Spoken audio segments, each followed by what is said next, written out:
டேய், ஒரு பொண்ணு ரூம்ல படுத்துட்டு இருக்கா, கதவை தட்டி அவகிட்ட பெர்மிஷன் கேட்டு வரணுங்கிற மேனஸ் கூட உனக்கு தெரியாது. எங்க கோவப்படுறீங்க?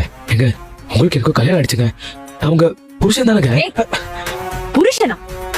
யார்டா புருஷன்? இத பாரு, நீயா புருஷன்னு சொல்லிக்க கூடாது. இவன் ஏன் புருஷன்னு நான் ஏன் வாயால சொல்லணும்? புருஷன் பொண்டாட்டின்னு ஏதாவது உரிமை கொண்டாடணும் நினைச்ச பேசுறதெல்லாம் உங்ககிட்டதான் செய்து. உங்க அப்பா சொல்றதுக்கு இது வரைக்கும் ஒரு தடவை கூட மறுத்து பேசுனதே கிடையாது. அப்படியே மறுப்பு சொன்னாலும் அதுக்கு அவ பக்கம் ஒரு பெரிய நியாயம் இருக்கும்ல. எப்படியும் இந்த வேலைக்கு ஒரு ஆளை வைக்கணும். வெளியில இருந்து ஒரு ஆளை புதுசா வைக்கிறத விட நீ ஏன் இந்த வேலையை பார்த்துட்டா? உனக்கு அந்த சம்பளத்தை கொடுக்கறதுல எனக்கு சந்தோஷம். நீ என்ன சொல்ற?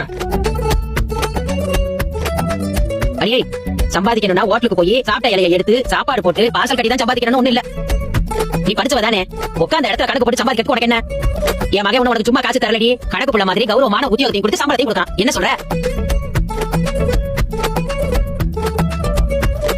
சரிங்க மாமா, இந்த வேலையை நான் ஏத்துக்கிறேன். ரொம்ப சந்தோஷமா.